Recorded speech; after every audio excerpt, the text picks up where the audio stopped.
and say to everybody, welcome back to Word on the Street Live. Elon and I are back together again. We have finished all our various travels. I was off in Jerusalem last week and we had a great conversation with uh, Jill Jacobs and Deborah Waxman from the floor of the Convention Center in Jerusalem at the World Zionist Congress, which was fascinating. And so I hope people got a chance to see that conversation. And came back from there to land right in the middle of the 2025 elections. And today we're going to be talking a little bit about what this election night means, what our perspectives are, having our experiences in national and local politics. What does this mean for the Democratic Party? What does it mean for 2026? What does it say about people's readiness to take Trump on after a year? We're going to talk a little bit then specifically about the New York City mayoral race. And we're going to be joined at that point by Felisa Wisdom, who is the director of New York Jewish Agenda, which is kind of a sister organization to J Street. And she is on the ground in New York and has lived through this last year of the New York City mayoral campaign and the Jewish community's reaction to it. We'll delve in a little bit on that. And then we're going to wonk out at the end for Elon and I talk a little bit about what is happening with the Gaza ceasefire, the efforts to try to take us beyond the first couple of steps of the 20-point plan. And Felisa also was just in Israel and the West Bank with the J Street delegation. So I think we'll have some up-to-the-minute perspectives and updates to share. So that's our goal over the course of the coming 45 minutes or so. And I'll just reiterate Elon's ask that anybody who's with us hit that heart button, like what we're doing, and it helps us to get more people to watch, and we're really grateful for that. So, Elon, take it away. Tell me a little bit about you're a Virginia voter, right? You got to vote for Abby Spanberger. What does it mean? Yeah, I'm a Virginia voter, and I also grew up in New Jersey. So every 4 years on the off year, like suddenly it's the center of the universe for what this very minor but very important election. So yeah, no, absolutely great night. I think the numbers, both from Spanberger and from Mikey Sherrill in New Jersey, way above what anybody predicted and expected. I was thinking they're going to win. Well, my hope was, if Sherrill wins by 5 to 10 and maybe Spanberger wins somewhere like around 7 to 10 and both of them to end up in the mid double digits, it's great. And I think a signal, a year in, and this is also true of the Mamdani race, which we'll talk more. The one common theme amongst all of these races is affordability, the economy. This was the reason Donald Trump won a year ago. He hasn't really done anything to fix that. He's been off doing all these other things, focus on, sending ICE agents through American cities and shutting down the government, doging, and I think especially in Northern Virginia. Yeah, I live in a community with a lot of people who are government officials. These are people who, despite the public reputation and the beating that they take, work really hard hours and could be making a lot more money if they're doing something else. And now they have this whole new uncertainty they're dealing with, which is just really terrible. And I think all of it was reflected in the voting. And, one of the things I think everybody's debating who's in the Washington political world and involved in politics around the country is, what does last night's election results tell us about Democratic strategy, about messaging, about messengers, about tactics? What can we learn from a set of very disparate off-year elections? We not only had Virginia and New Jersey statewide elections, we had local races, things that were like, state legislative seats in Georgia. We had Supreme Court seats in Pennsylvania. And of course, the big ballot proposition out in California. There were little races also all over the country. And in every single race, the Democrats did better than expected and certainly outperformed 2024. So, there's a great debate going on within the Democratic Party about what is the right way forward. And we need a single message and we need a single messenger. You came up with a great phrase this morning as we were talking this through. What do you think we need? Yeah. Basically, the phrase we're talking about was a mom burger would probably be the way to put it, which is you need both Mamdani and you need Spanberger and everybody in between, all the different things. And What Mamdani brought to his race was incredible understanding of communications, understanding the technology of and political technology and digital organizing of the 2020s, connecting with his community in that way, and really understanding that the new mediums and getting the base mobilized. With Spamberger, I think it was a more traditional race, just somebody who really fit her community well, has an incredible bio and background and set of achievements as a 15-year CIA analyst, an official. And so you're going to need the person turn to is Barack Obama. I mean, this is what he did in 2008, right? He was the original mom burger. Is that what you? Yes, he was the original Mount Berger, and that he both excited the base and excited all these young people and got them all to come in because of the way he communicated, and he understood digital organizing 1.0. I'd argue that, which is what we were looking at then. So he had all of that, and he still had a message that was comforting and appealing and worked bipartisanship. All kinds of people, he won Indiana, if you remember, right? I mean, and it was that he also was facing, like we are right now, a national mood that was very bad, which really helps the party out of power. And so you put those things together, that's what you're going to need, the kind of person you need to build a coalition in 28, at least as I see it. But the other thing I'll just say, Jeremy, you were talking about different local races. Uh, you know, as a Virginian, the Virginia House of Delegates went from 51-49 to 64-36. That's crazy. 13 seats flipping. That's a big deal. And you don't do that unless you win all over Virginia, not just in the very blue Northern Virginia suburbs where I live, but also parts of the South and Southwest. And again, you're going to need different kinds of candidates for that, different kinds of messages, wrappings, but all of it, I think, still wrapped in basic affordability, economic issues where the country is right now. Right. But, and I, will definitely be writing more about this and, trying to formulate the best way to put it. But I think as we head into 2026, that those of us who want to ensure that we win the House and have a shot at taking back the Senate, I think that we want to not be obsessed with the idea that we need one message and one tactic and one strategy. And I've been calling it everything, everywhere, all at once, that we need to be able to speak to people where they're at, meet the realities of each local situation. What works in New York City is not necessarily going to work in Iowa.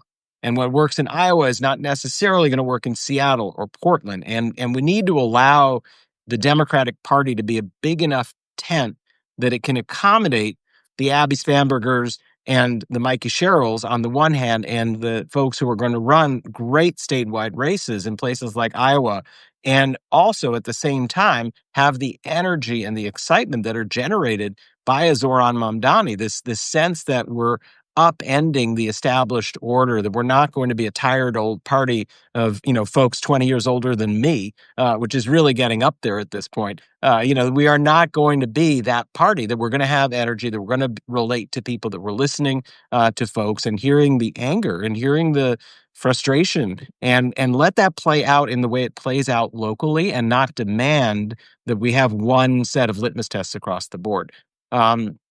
So I just want to say welcome again to everybody. We're here on Word on the Street Live. It is Elon Goldenberg and Jeremy Benamy coming to you as we do 4 p.m. Eastern every week. You can find our recordings of these gatherings on our Substack Word on the Street homepage, as well as on Spotify, Apple Podcasts, and all sorts of other platforms.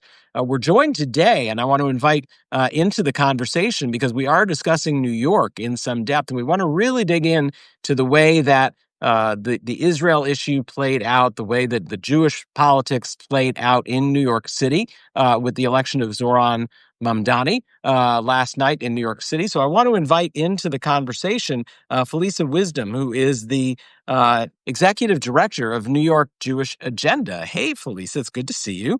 Felisa has really worked her entire career in a whole range of issues, from education, public health, advancing social justice in New York, committed to the core values of the Jewish community of Tikkun Olam, social justice, and you're building New York Jewish Agenda into a great partner for J Street. We're in the Progressive Israel Network together, and we share so much together. And we'll talk a little bit about a trip you just took with us. But tell the audience who may not know the New York Jewish Agenda, tell them a little bit about the organization and what you guys do.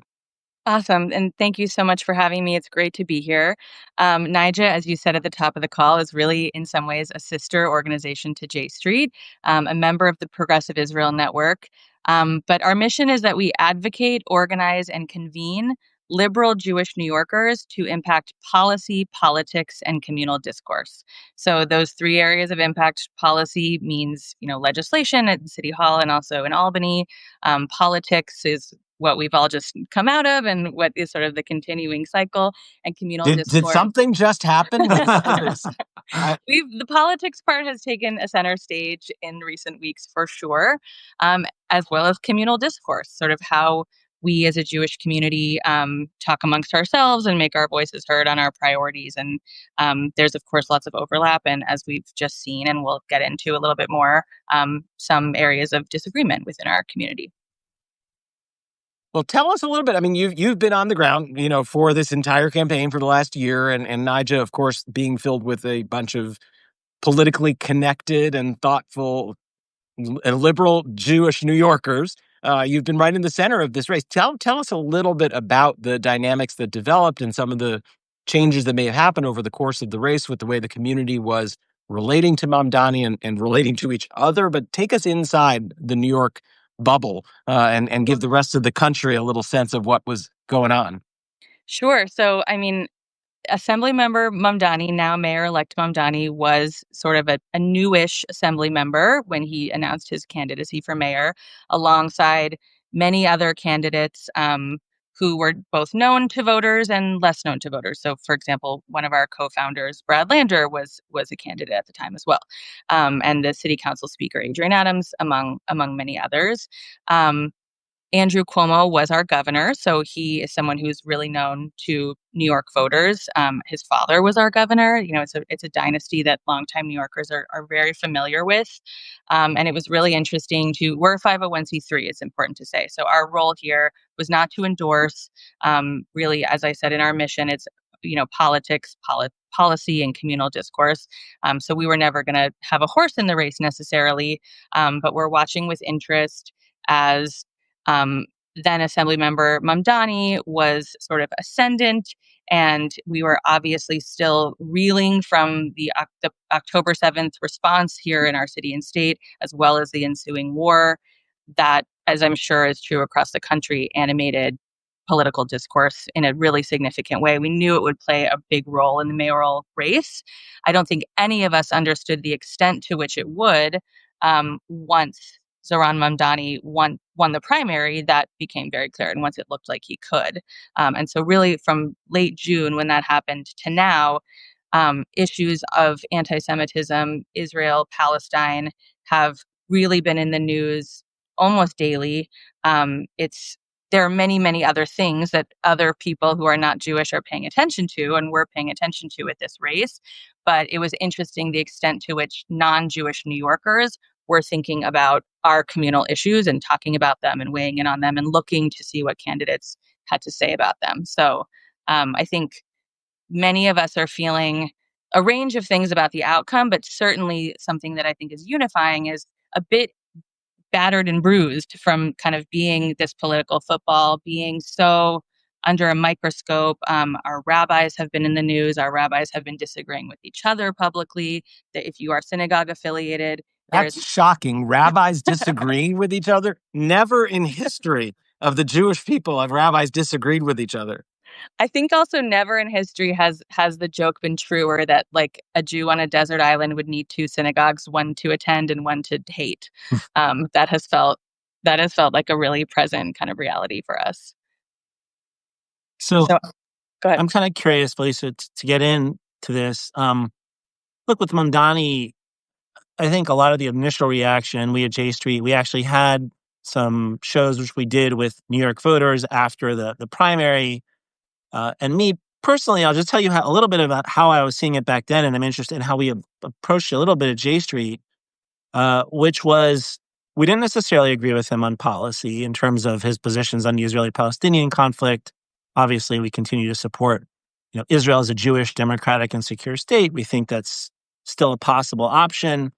We also were very opposed to just the mixing of criticism of Israel with automatic anti-Semitism. And at the same time, we wanted to be able to have our leaders at least engage with him and talk with him, because some of the things in the way he was saying them were not necessarily connecting with American Jews. Like some of the early reactions, for example, to the Globalize the Intifada stuff. I think I didn't like the way exactly he was talking about it.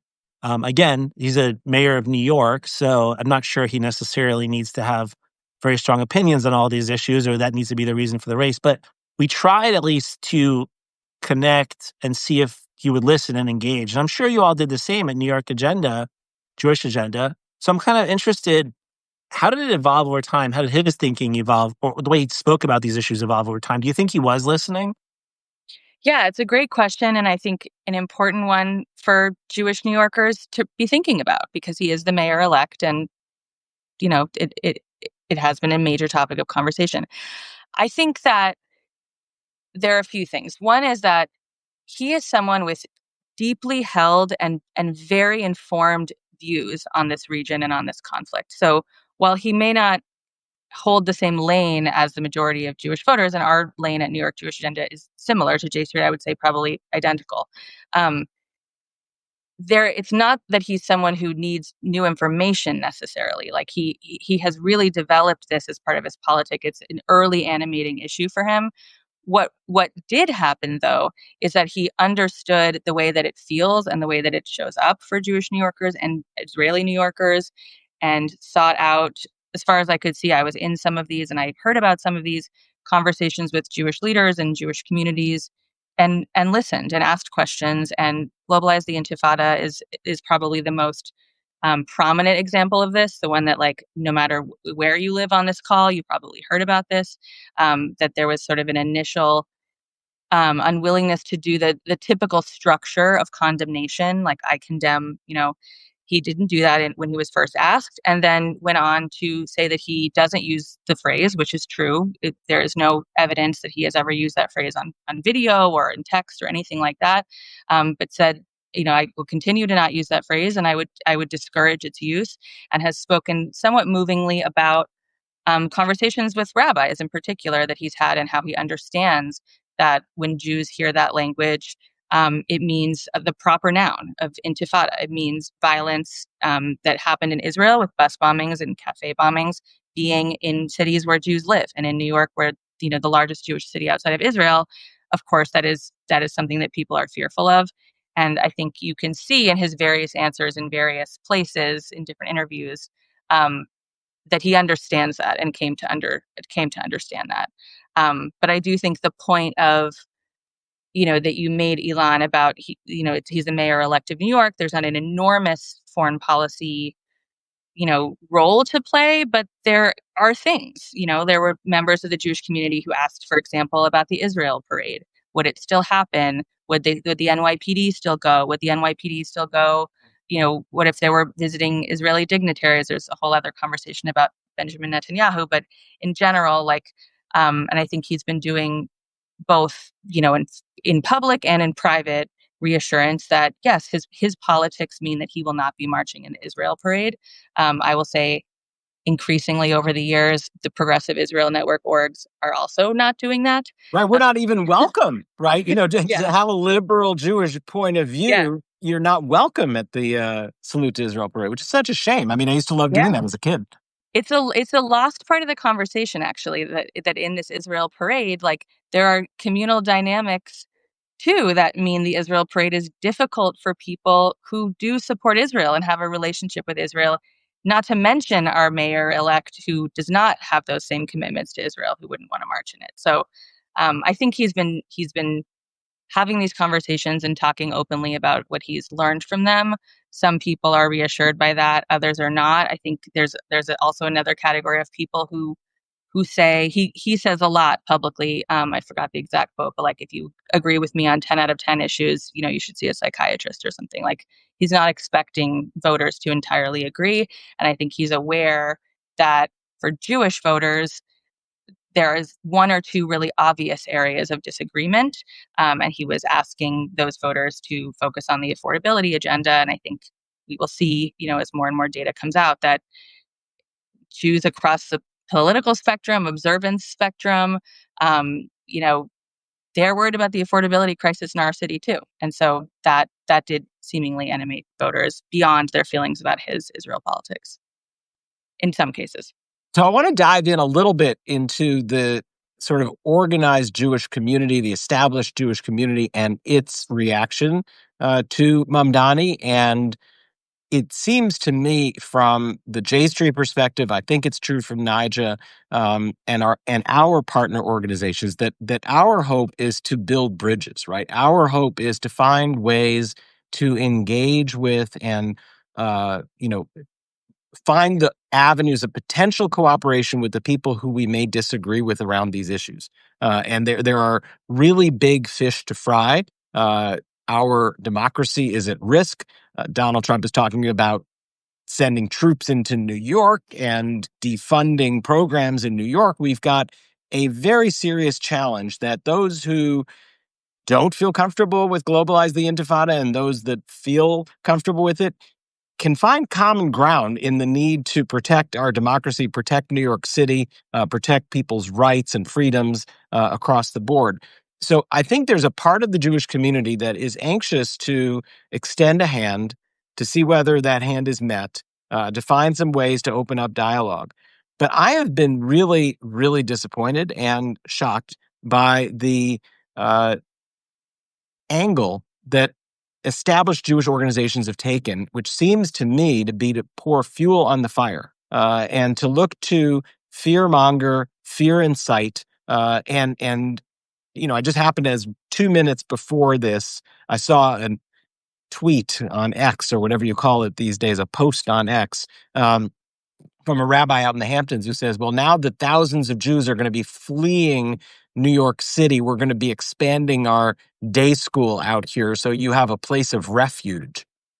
This is insane, right? I mean, I say this as somebody whose mother literally had to flee from her home because of the Nazis. And on my father's side, my grandparents literally had to flee their home because of pogroms in Russia, right? There are very recent incidents in history when you had actual danger incited by the leader of a country or a region. And it made sense for Jews to feel this way. But Mamdani is saying he wants to potentially reappoint the Jewish police commissioner. He's promising to ensure the safety of all New Yorkers. He's reaching out to the Jewish community. What is your perspective on the organized Jewish community and how it is handling this? I think the first thing I'm thinking about is I had a Facebook memory pop up, recently, because we're in election season, of when, everyone, there were groups of people who said they would leave the country if Obama was elected. And I think this is just a thing that happens to some degree, that people threaten to leave if some election happens that doesn't go their way. I don't want to diminish that there are really real fear, like the fears that some of these are not good faith. This is not a good faith thing to say. In many cases, there are people who are afraid and are nervous and are watching to see what it looks like, and feel like for them, having the NYPD be involved in being the first stop for, hate crime prevention and work, that really matters to them. And so they are waiting to see. And I don't want to diminish that fear is real. I also think that is a threat that is really common. That threat happened when Bill de Blasio won. It was less specifically Jewish. But I think probably, that is not going to come to bear. I do think it's inflammatory, and nerve wracking, that I think there's an element of this that's like, our safety our orientation to this is that our safety does come from solidarity with our neighbors as well.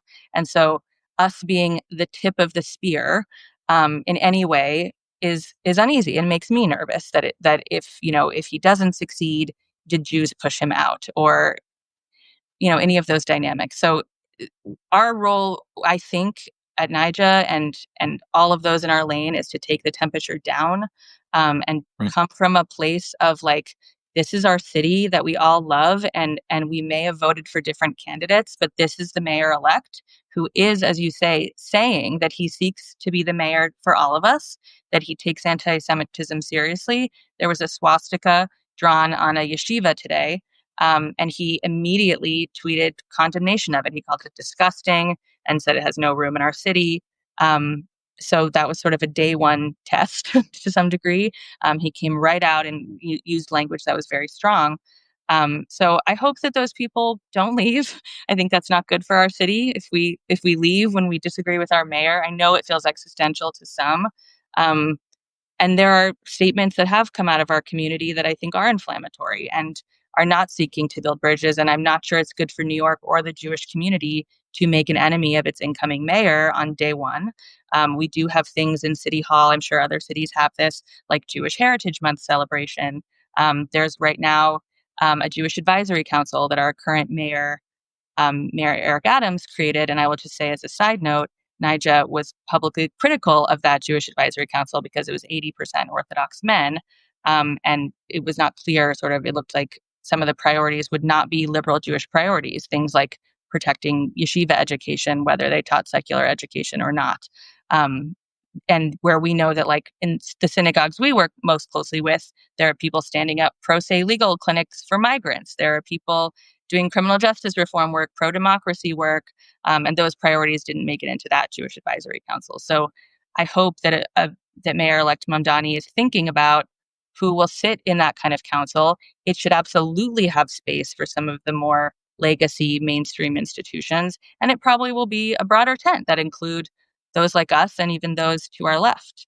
And I hope that these people who are feeling afraid can sort of see that that what comes to pass is that the full diversity of the Jewish community is respected and listened to, and that will include some Jews we don't agree with inside of our own community. But that should be reassuring, I hope. Yeah, and I'll just echo a couple of thoughts and points on this. One is, Felisa, totally agreeing with you. When I worked for Kamala Harris on the campaign last year, we get 70% of the Jewish vote. It wasn't because of Israel issues. It was because the overwhelming majority of American Jews are liberal and they prioritize domestic policy issues. They also care about Israel, but they align with the Democratic Party on all of these other things. And that's where the votes come from, and that's where you're going to have even a lot of Jewish support for Mamdani. I also want to go back. One other thing I was thinking as we're having this conversation about unhelpful sort of Jewish community organizations. Personally, I've just been very disappointed with the ADL this week. This is an organization that now has a Mamdani tracker going for all of his appointees and actions. After a year in which there has been no Trump tracker, where's the Trump tracker? Trump has had all these anti-Semitic officials who've had this record of saying anti-Semitic things. He's got Kash Patel threatening the ADL, which says nothing. You have Elon Musk doing Nazi salutes at the inauguration, and the ADL basically making excuses for it. You have to actually, if you're going to purport to represent Jewish safety, do that. And meanwhile, the ADL, at the same time that it's taking all the language on its website about defending civil rights and equality for all off the website, is creating a tracker for the first Muslim mayor of New York City. None of that seems very comforting at all, and is likely to spur more anti-Semitism, not less. And by the way, it's not in keeping with its legacy. The thing about the ADL is that civil rights prong of the work is one of the most glorious parts of its legacy.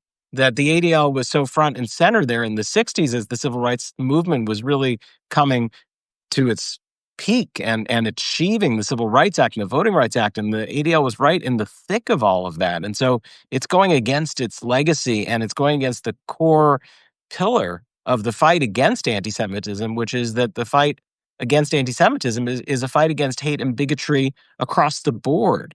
Anti-Semitism is the oldest hatred in the world, but every other hatred springs from the same root, this inability to see yourselves in the shoe of the other.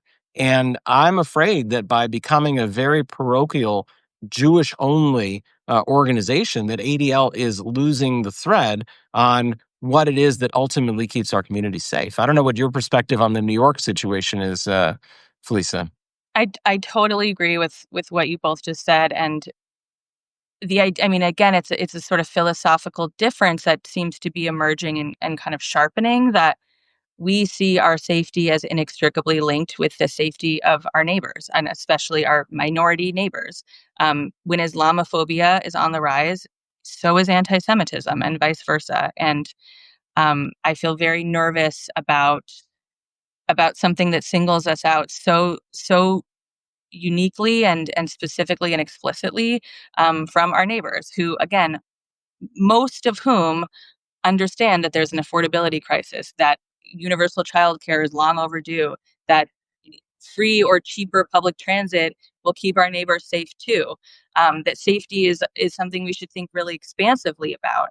And I think the tracker is inflammatory, and I'm not sure it helps at all toward what we're trying to do, which is take the temperature down and have our city be successful.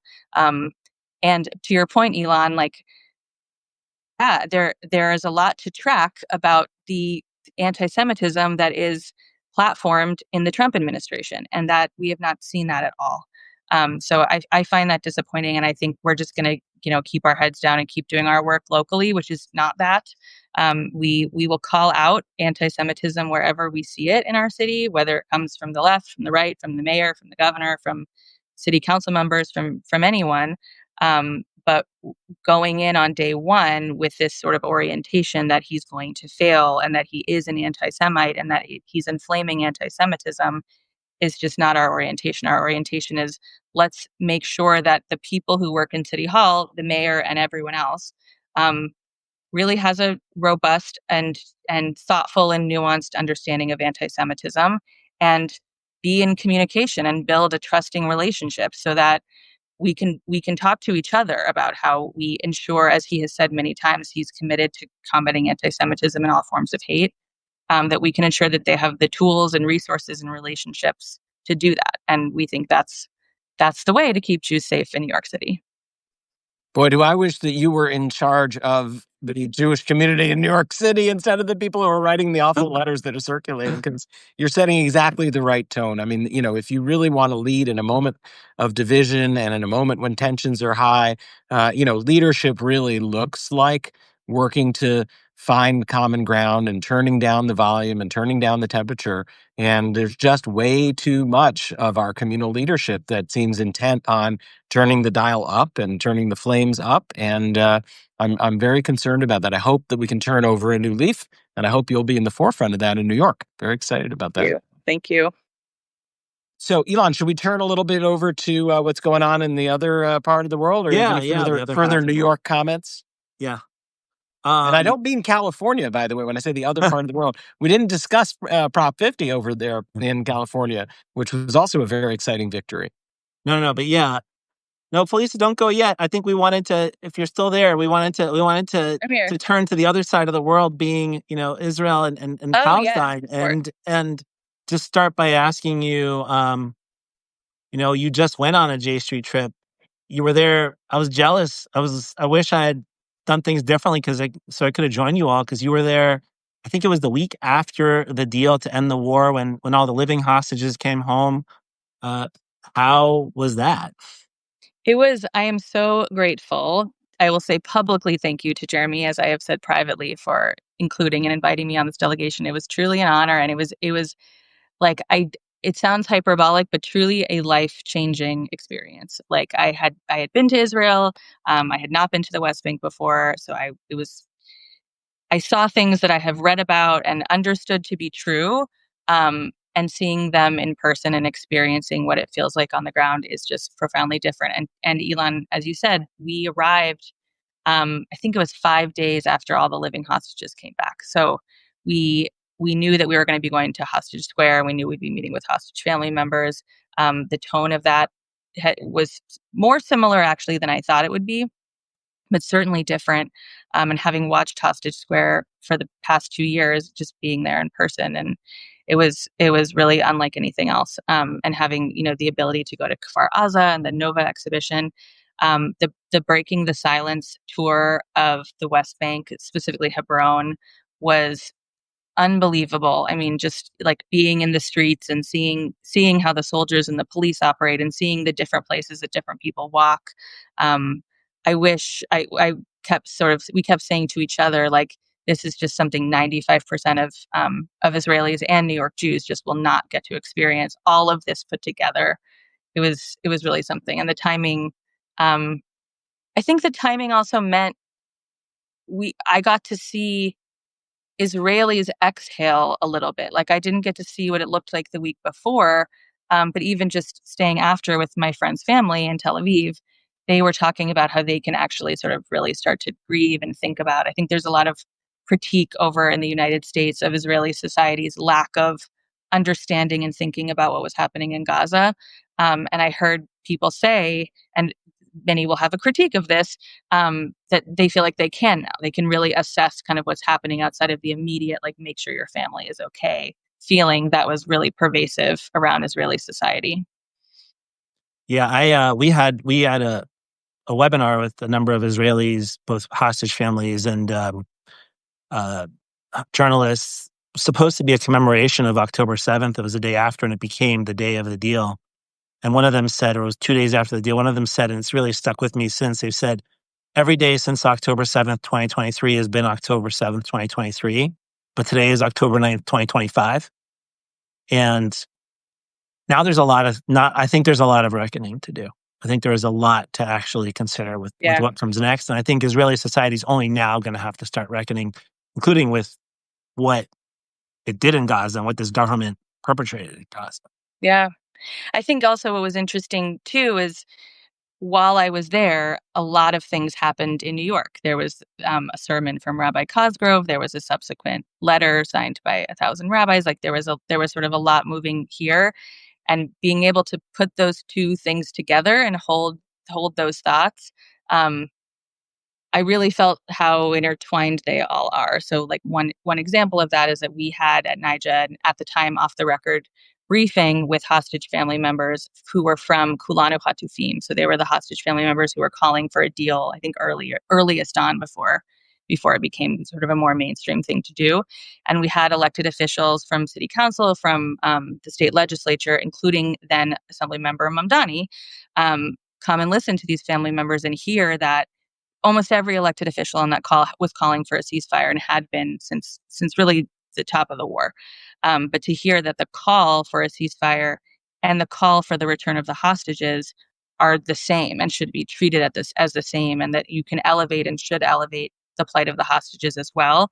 And he now, when he references what he has heard from hostage families, it's from that meeting. And so that also just I felt proud of that, and happy that we were able to give that perspective to elected officials back in New York, whose job in local and state politics is not to understand deeply foreign policy, but they have to comment on it sort of all the time. And so as I was there, kind of thinking through too, what are some of the lessons, for example, from Standing Together about Muslim, Jewish, or Arab Israeli, Palestinian Israeli co-resistance, and how can we think about that here with Jewish Muslim co-resistance in a more kind of domestic way, that folks are so sophisticated at over there. And we got to meet with a lot of these civil society leaders on this extremely well organized trip. So I came back with sort of lots of ideas about how we can take some of those lessons, and including um, just the way that we know Israelis, like, every single week in the street in the thousands, is inconceivable to Americans. Like, we do a good job with No Kings and some of these other things. We've had some big days like that, but we do not do what they do there. And um, how do we bring some of that here too, locally and nationally, was something swirling around in my mind that we can learn from Israelis. And you went on to the West Bank, and you did get, as you said, with Breaking the Silence and with other groups, a chance to see what occupation looks like firsthand. And you said something about 95% of Israelis and New York Jews don't have any idea what is actually going on. That might be, an underestimate of the percentage that doesn't know what's going on. And did you happen to go to Hair? Was that one of the towns that you went to? Yes. Because, they just had a demolition order issued against Khair. And Khair is a Bedouin village in the South Hebron Hills. It probably has, a couple hundred residents and loose agglomeration of structures. It's hard to, call it really a village even. It's a camp of 200 people, one that I've been to numerous times. It's right on the edge. It's being encroached upon by a settlement called Carmel. And this week, a new set of demolition orders was issued against it. And Jamie Raskin, who is one of our heroes at J Street, I'm sure for Nija as well, is leading a letter now in the House of Representatives to urge Israel to back off of this concept of demolishing the village you were just in. And the response from traditional Israeli advocacy organizations in D.C. is, oh, come on, these folks have known about this for a long time. They have their rights. They can go to Supreme Court. I mean, it's such a disjuncture. The reality when you go there and you see it versus what the arguments are here in the United States. Try to paint a picture for people of Khair and what it is facing, the pressure that it's Yeah. facing. So I was so glad that we were going there. I had heard about Khair for a while, and also just a couple weeks prior, it was in the news for those of us who follow this kind of news, because devastatingly, an activist there was murdered by a settler who had Yinon Levy. Ouda Hathaline is who was murdered, sadly, who is known to some people that I know in New York. And Yinon Levy, who's the settler that was, I believe, caught on camera murdering Yes. him, Yep. had By Auda's previously. camera. That's the most astounding thing. It was Auda's own camera caught it. Wow. And he had been sanctioned under the Biden administration sanctions, and then those had since been lifted. So that was like getting there and seeing there was some sort of remembering Auda on the wall. And I think that this trip was a mix of different kinds of professionals, I should say too. Like there were a handful of us, a small group of us who were Jewish professionals. There were some who were Jewish, but not in a Jewish professional role. And there were several who were not Jewish, who do things like work for members of Congress or do political fundraising. Some had been on an impact delegation, some had never been to the land. So there was like a real mix. But I went there knowing this place and having read about this place and having read about this person. So it was really moving to just drive up and see, the signs in his memory. It's also just, again, like when you drive up, there is this village and it's like really small. I mean, really small and somewhat, makeshift. There's like kids running around barefoot. You can tell it's definitely the kind of place where like everyone's looking after each other's kids and people kind of know each other. And they brought out tea for us, and there was a kid kind of hanging around who helped hand out the tea. Um, and really, like, just beyond, there's a community center that's built, and so that's where we were all sitting. And I think there are some services that are done out of there. I'm not exactly sure what they are, but there seemed to be like communal leadership that kind of hosts people there. Right beyond, there's like a big Israeli flag and an outpost, and then that's like on one side of the village, and then just on the other side of the village, there's another. That one I think is a more formally, like already official settlement, as opposed to the outposts, which are not official and not legal. And you could just feel like it was claustrophobic to be in Khair, surrounded by these other folks. We didn't see any of those settlers actually drive through or anything, but I could just feel like how tense that would be. The way that the kids are running around and like the community is just sort of out. That like someone who's encroaching on your land and community and doesn't want you to be there is just driving through your village. So that was really like profound, and also just how easy when you hear about demolition orders, like I didn't know what to picture is being demolished exactly. It's an easy place to demolish. Like it's not it the walls like we're used to, or roofs like we're used to necessarily. There are those, but it just feels so vulnerable. And I think we all left with a sense of like protect this place at all costs, and not only protect it from demolition, but like these people get to have other services that we think of as necessary to live and have a thriving community that they just don't have. Water. So Have a water, electricity. electricity, like, I mean, beyond like not demolishing as the absolute floor. Like we should think of the ceiling as how do we actually have these communities be places where people can live and thrive and work. And a lot of their income, we learned, any at all, is like selling livestock, which we know settlers in other villages, I'm not sure if this has happened in Umm it probably has, are stealing or killing livestock, which is like the main way that people can do any kind of trade. So yeah, I was shocked, not shocked. I was very saddened to hear that there was a demolition order. And I know there's like a GoFundMe going around, which I'm sure we should all be donating to, but the solution needs to be much bigger than that, and really protecting these communities. Elon? Yeah. Oh, all right. Sure. So, Jeremy, I wonder if we want to pivot off of this a little bit and talk for a few minutes just about where we are now Yeah. in terms of Gaza. Maybe I'll start and respond and tell me what you think. But I'm looking at the situation right now, and now we're about 3 or 4 weeks in. I'll start with my biggest concern, and then maybe some hope. My biggest concern is that it definitely feels like there's a desire from Netanyahu and many on the Israeli right to turn this temporary first phase of the deal into the permanent new reality, which is what's happened with every single other. I said this before, I think, I don't know if on this show or not.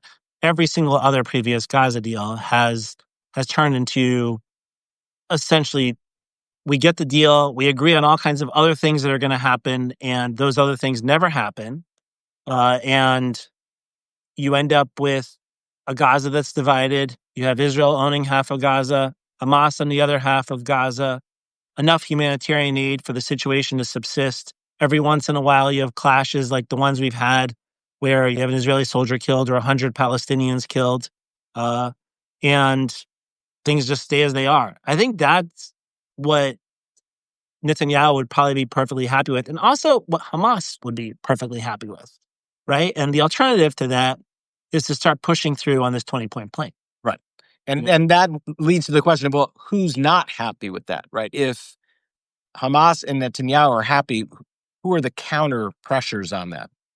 Yeah, which I think, weird to say, but Donald Trump, for one, potentially, despite all the frustration with him and all the other things, seems to be increasingly invested in this process. And, you and I talked about when we saw Jared Kushner and Steve Witkoff on 60 Minutes, very reasonable. Or even the reporting I've seen in recent days on how they're thinking about this international transition force, which is the next piece of this.